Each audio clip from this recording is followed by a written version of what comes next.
తెనాలి 3వ పట్టణ police station పరిధిలో ఉన్నటువంటి కొంతమంది రౌడీ షీటర్లని సత్ప్రవర్తన నిమిత్తం బౌండ్ ఓవర్ చేయవలసిందిగా గౌరవ తెనాలి ఎగ్జిక్యూటివ్ మేజిస్ట్రేట్ గారిని రిక్వెస్ట్ చేసి వారి వద్ద హాజరు పెట్టడం అనేది జరిగింది. మన తహసీల్దార్ గారి గురించి అందరికీ తెలుసు.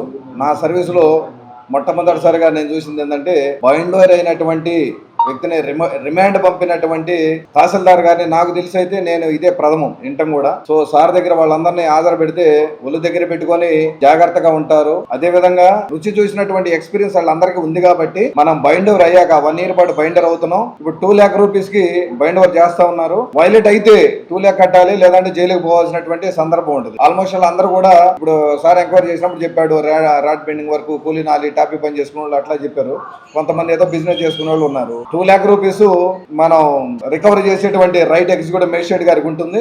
కట్టలేని పరిస్థితిలో జైలుకు పోవాల్సినటువంటి పరిస్థితి ఉంటుంది. కాబట్టి వాళ్ళందరికీ చెప్తా ఉన్నాం, ఎట్టి పరిస్థితుల్లో తెనాల్లో రౌడీయిజం అనే దానికి ఆనవాళ్ళు ఉండకూడదు. కుకట వేళతో పెకలిచ్చేస్తాం అనేది కంకణ కట్టుకు ఎట్టి పరిస్థితి ఉపేక్షించే ప్రసక్తే లేదు. ఏ ఒక్కడి చేష్టల వల్ల సాధారణ ప్రజానికం భయభ్రాంతులు అయ్యేటువంటి పరిస్థితి ఉండకూడదు. ఆకతాయి చేష్టలు గాని, లేదా దందాలు గాని, లేదా నేను రౌడీని కదా అని ఏరియాలో జులుం చేద్దామంటే ఉపేక్షించే ప్రసక్తే ఉండదు. ఎట్టి పరిస్థితుల్లో ఈగలైతే వాడిని గమనిస్తూ ఉంటాం.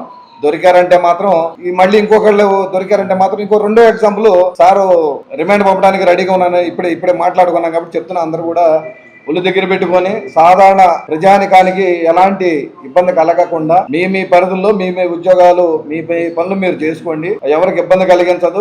ఎవరికి ఇబ్బంది కలిగించినంత వరకు మేము మిమ్మల్ని ఇబ్బంది కలిగించదు. లేదా మీరు ప్రజల జోలికి పోయారు, కామన్ మ్యాన్ జోలికి పోయారంటే మీ పట్ల మేము మళ్ళీ ఇప్పుడే మీ ఇంటికి వచ్చి కౌన్సిలింగ్ చేస్తా ఉన్నాం. ఒక్కొక్కరు 5-6 కేసుల్లో ఉన్నారు. ఒకడైతే 8 కేసుల్లో ముద్దాయిగా ఉన్నాడు. ఒక్కొక్కరు 14 కేసులో ఉన్న వాళ్ళు కూడా ఉన్నారు. సో 14 కేసులో ఉన్న అతను పీడియాక్ లో జైల్లో ఉన్నాడు, రాజమండ్రి సెంట్రల్ జైల్లో ఉన్నాడు. సో ఈ చట్టం సూపర్ పవర్, అది దాన్ని ప్రయోగిస్తే రౌడీలందరినీ కూడా మనం కంట్రోల్ చేయడం అనేది చాలా ఈజీ. కాబట్టి జనాలు ఇంకొకసారి రౌడీ షీటర్లందరికీ హెచ్చరిస్తాం, మీ పరిధిలో మీ ఉద్యోగాలు మీరు చేసుకోండి, మీ పనులు మీరు చేసుకోండి.